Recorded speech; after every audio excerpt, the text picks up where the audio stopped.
Winston Churchill was born on November 30, 1874, into the aristocratic Spencer Churchill family.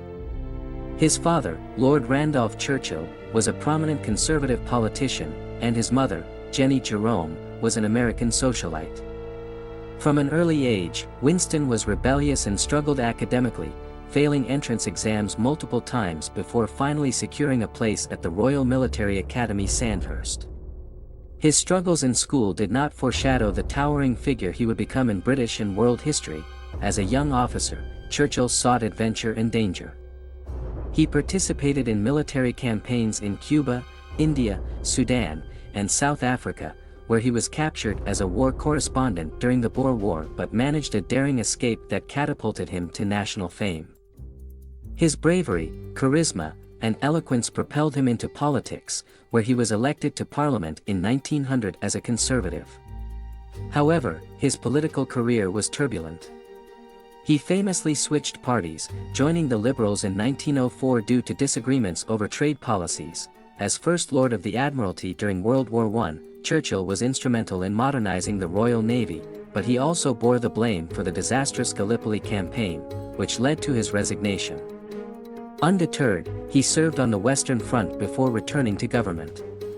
By the 1930s, Churchill found himself in political exile, repeatedly warning about the rise of Adolf Hitler and Nazi Germany while the British government pursued appeasement. When war erupted in 1939, Churchill was brought back as First Lord of the Admiralty. By May 1940, as Nazi forces advanced across Europe, he was appointed Prime Minister, replacing Neville Chamberlain. His first speech to Parliament set the tone for his leadership. "I have nothing to offer but blood, toil, tears, and sweat." At a time when Britain stood alone against the Axis powers, Churchill's speeches became weapons as powerful as any in the war. His words, filled with defiance and determination, rallied the British people. "We shall fight on the beaches, we shall fight on the landing grounds, we shall fight in the fields and in the streets, we shall fight in the hills, we shall never surrender." Throughout the Blitz, as German bombers devastated London, Churchill walked among the ruins, reinforcing the resilience of the British spirit. He forged strong alliances with President Franklin D. Roosevelt and Soviet leader Joseph Stalin, ensuring Britain had the resources and support needed to continue the fight. His mastery of language and understanding of history allowed him to shape the war's narrative, casting Britain as the unyielding defender of civilization against tyranny. As the war progressed, Churchill played a key role in strategic decisions, from the North African campaign to D-Day. His relationships with Roosevelt and later with General Dwight D. Eisenhower helped coordinate the Allied invasion of Normandy in June 1944, marking the beginning of the end for Nazi Germany. Yet, despite his wartime leadership, Churchill suffered a shocking defeat in the 1945 general election.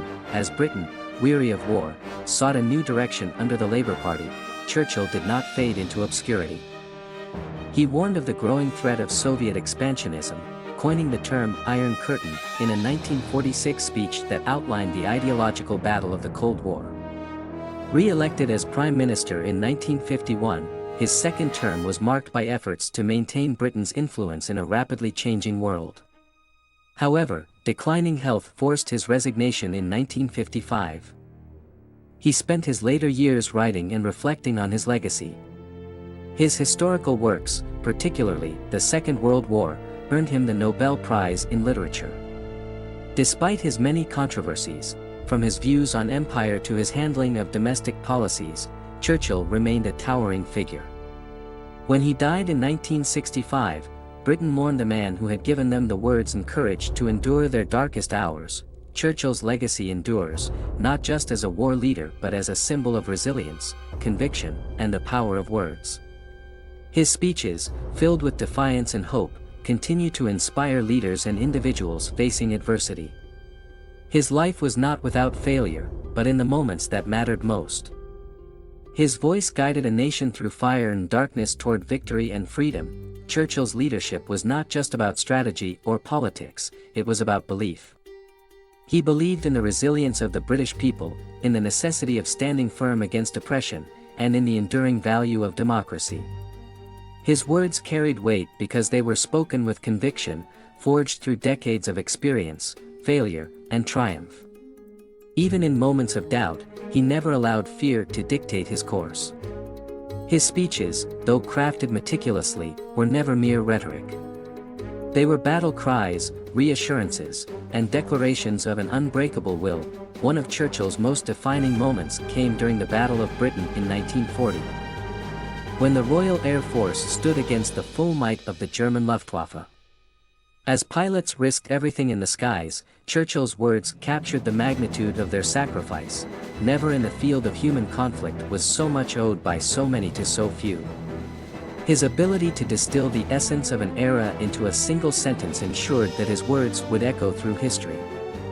He knew the value of morale, the power of unity, and the necessity of inspiring not just soldiers but civilians to endure.